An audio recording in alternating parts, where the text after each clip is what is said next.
right, let's talk about what has gone on this semester and the great accomplishments that, of course, have happened here at Lincoln Memorial University. I guess first, let's talk about the law school graduation. It's amazing. The Duncan School of Law had the most recent bar test takers, ranked second in our state, only beaten by Vanderbilt in the bar pass rate. That's for a young school like the Duncan School of Law. That is certainly an amazing accomplishment. We congratulate those folks who were bar test takers and the Duncan School of Law for preparing them in such a great way. Looking at it at the standpoint that, Vanderbilt is a, well-known, larger school, what does it say about, the Duncan School of Law and how they've prepared these students? No question.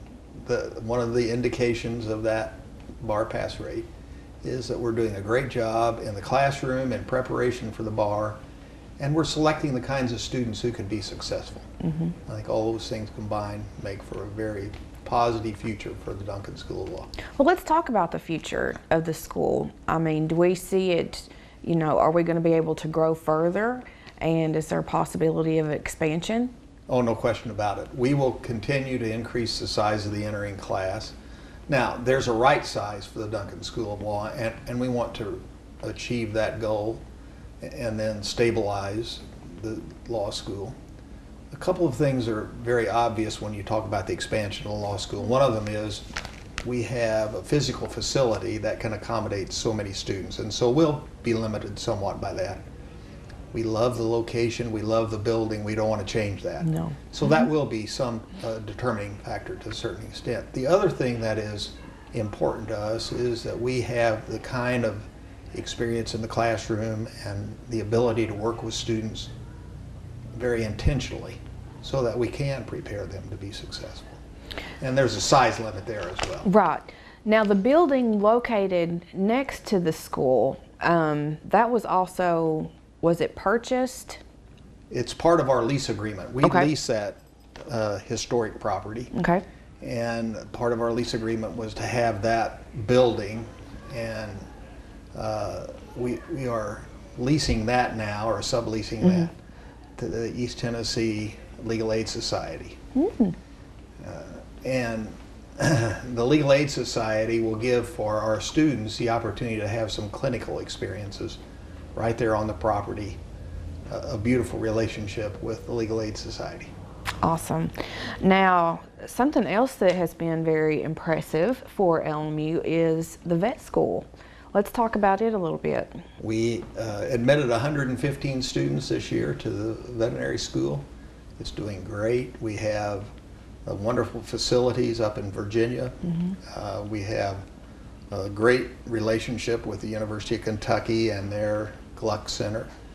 And we've been able to attract some outstanding faculty and staff to the veterinary school. So, as a young program starting, it's doing very well. We will have visitors from the AVMA arrive here in January. No question they'll be impressed with our facilities and the way our students are responding. And I think what they'll see is an institution that is very committed to the veterinary school, its success, and to the students of this region going back and serving in this region. Awesome. Let's move on to DCOM and how well it's done. And would this year be the 10-year anniversary, or was it last year? Let's see, we started in 2007, so this would be...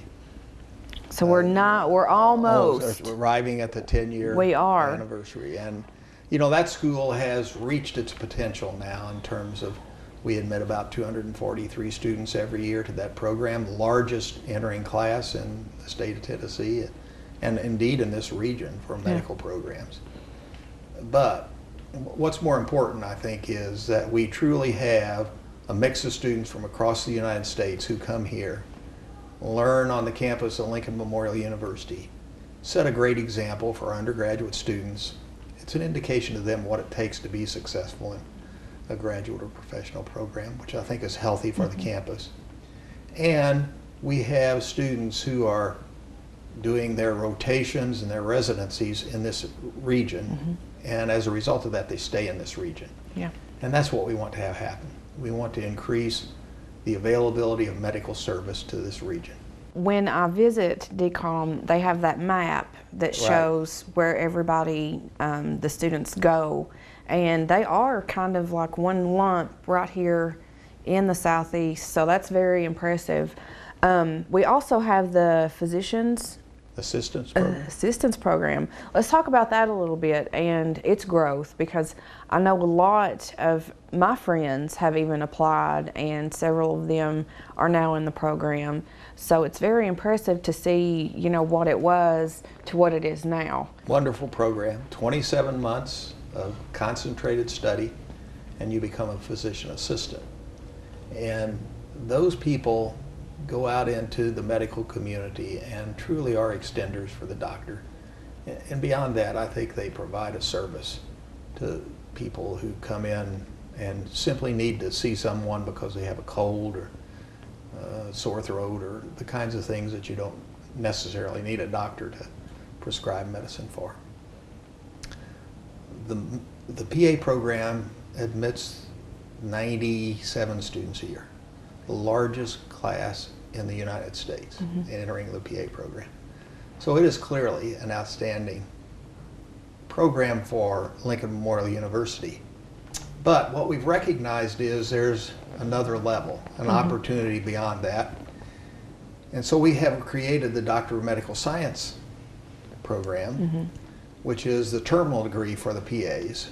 And they can come after they have 3 years of experience, go into this Doctor of Medical Science program.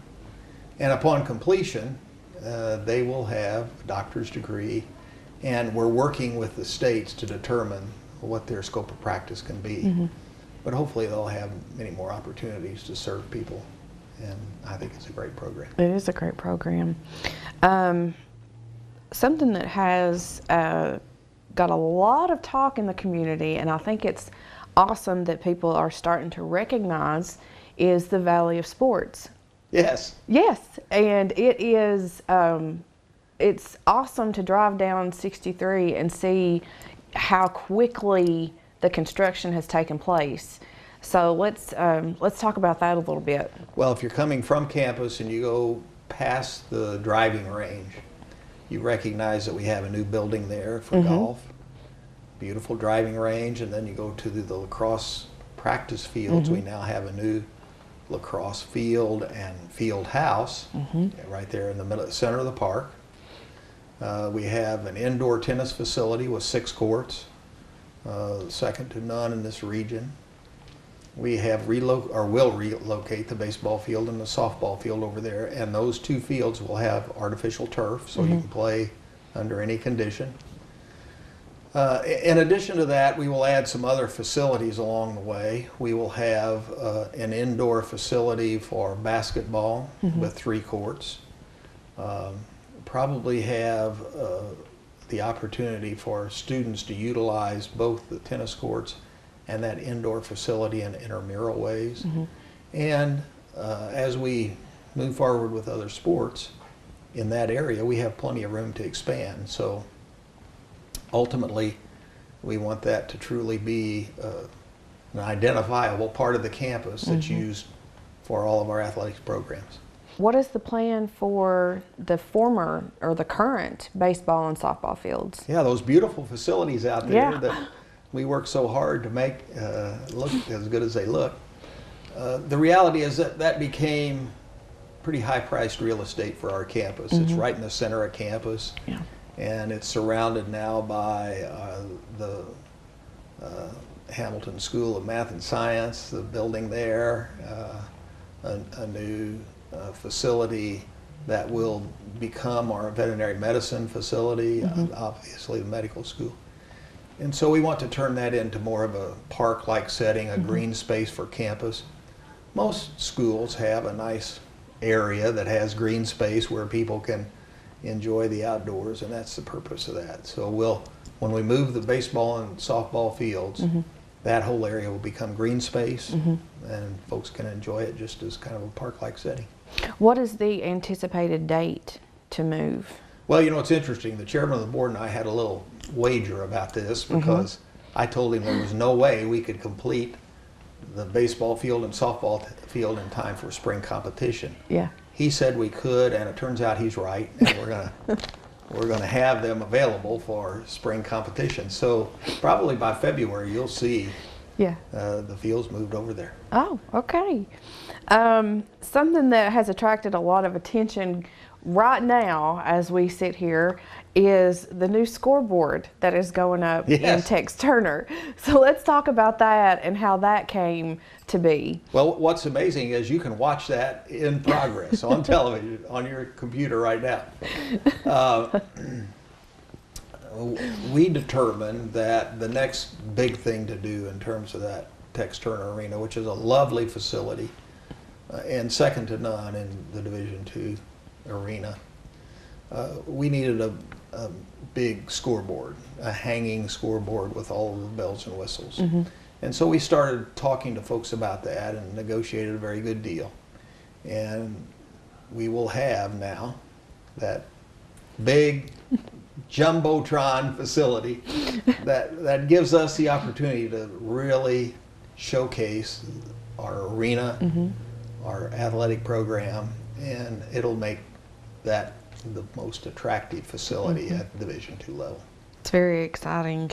Homecoming was a little different this year. There were some different additions and a lot more activities. So let's talk about homecoming and what that meant for the university. Well, I think as the university has grown, we've had to adapt in many areas. Homecoming is no exception. Typically, homecoming is attractive to the folks who have been around for a while. Nice way of saying the older population, I guess. And what we wanted to do was provide opportunities for a larger array of activities and to attract more individuals. And so the intent of the changes in homecoming was to make it attractive to different generations of students. And I think we were successful there. We had nice turnout, we had good events, and it's good for some of the folks who graduated 50 or 60 years ago to mingle a little bit with these younger students and hear how their institution has changed. Homecoming is all about reminiscing and talking about what happened when you were here, but it's also good to hear how students who came after them have benefited from their educational experience. I think we gave them that opportunity. I think so. Homecoming this year was a lot of fun. All right, last but not least, let's talk about your thoughts on retirement. Oh, I love it. That's a great idea. Everybody I've talked to who's retired said it's not a bad thing at all. You should try it. No, the reality is that it's the right time for me and in my career and in my life. I have loved every minute of Lincoln Memorial University and my experience here, and it's been a wonderful opportunity for me in terms of professional career. But there comes a time when you need to let somebody else take over, and we're going to bring in Dr. Clayton Hess, who is Provost and Vice President for Academic Affairs. Been here for 35 years, knows the institution in and out. He's the perfect person to take my place, and things will move along, and he will change the institution in positive ways, no doubt about it. Now, when is that going to take place? That will happen July the 1st. Okay. Clayton and I have an agreement. I'm going to be the president until June the 30th. He becomes the president July the 1st. And there won't be a whole lot of overlapping there. We have the next semester really to prepare for the transition. And at that time, I become president emeritus, and I'll have the chance to work with Clayton for the following year then to kind of make sure that the transition occurs in a very seamless way. Now, who will move into Dr. Hess's position? Dr. Leo, Jonathan Leo, will become the Provost and Vice President for Academic Affairs. And again, he's a person who's been here for a while. He came here with the medical school. He's well versed in professional school development, but also will make a wonderful provost and vice president for all of our programs, not just for the medical school. Now, what are your expectations with retirement? Got any big plans, traveling anywhere? Well, you know, one of the things that my wife and I have talked about is the fact that I travel so much with my position that I really don't have a desire to travel immediately. We will do some traveling, but no, the plan is really to kind of settle into a different lifestyle. As my wife said, she's not sure how this is going to work. She's going to get twice the husband, half the income. So we're going to have to adjust to that. The other thing that is important in this whole process, I think, is that we stay involved with the places that are important to us. And Lincoln Memorial is certainly one of those. So we'll stay involved with Lincoln Memorial University, but at a different level in a different way. Yeah. And the one thing that is important, I think, in any transition like this is when Clayton Hess becomes the president, people don't come to me anymore and say, how would you do this? The answer is, it's none of my business anymore. It's Clayton Hess's business. And that's what I want to make happen. Clayton will have full authority and he'll do his thing. So until June 30th, what are you planning to do throughout this next semester? Well, there are a number of things that we really need to put in position and complete. We are in the process of preparing for our next accreditation review by the Southern Association. We want to get everything in place to be sure that is a successful review. We have been in discussion about a change in our status at the athletic level, moving to Division I. We'll continue to pursue that very aggressively during the coming semester. We also have a commitment to look at physical therapy, occupational therapy, speech pathology, and some programs like that. So again, we'll be aggressive about looking at those and seeing if we can't implement some of those programs. Right. We were just approved to offer programs in Tampa, Florida in nursing. The Florida Board of Education approved Lincoln Memorial University to offer degrees in Florida, so we'll be very busy about the implementation of that program for the start of the fall 2017 class. Plenty to keep us busy, but the most important thing, I think, is to ensure that this transition that's going to take place will be a very smooth transition. And everyone who's moving into new positions will have to be prepared to do that and hit the ground running July the 1st. Yeah. Talking about division, discussion about Division I, which is very exciting. I think it's something that, LMU, I guess we deserve to be on that level. Right. What will that consist of? Will we add more sports? Because I know we've added men's volleyball, beach volleyball, bowling. Am I missing one? No, that's what we added. No, we will not add sports. We have adequate number of sports to compete at the Division I level. There are a couple of things that have to happen in order for us to move to Division I. First, we have to be an institution prepared to apply and be considered. That's a financial commitment. The second thing is we have to find a conference that will accept us at the Division I level, and we're in negotiations with conferences now about that very thing. The most important thing for us in terms of looking at Division I, from my perspective, and frankly I'm a proponent of that, I think, as you say, it's time, but it's also important for the future of the institution. We're at a Division II level in a conference that's very competitive and it's good for us, but long term there are going to be changes in that. And so the question becomes, what kind of institution do you want to be associated with in your athletic programs? And we've determined that Division I schools are the right schools for us. So we're going to make that move. It's a very conscious decision, thoughtful process. And at the end of the day, when we become a Division I program, I think you'll see that it gives us access to markets that we aren't in right now. If we go with the conference we're considering, we're looking at the whole East Coast as increased markets for us. But the other thing is that we have the chance to make Lincoln Memorial University, its reputation and its visibility, much more prominent in this area. Well, it's exciting. It is exciting. It is. And It's like every year I've been here, Yeah. and I've been here now for 8. Every year there's something else that's exciting, that's changing, it's growing the institution. It's just unbelievable how the place has changed.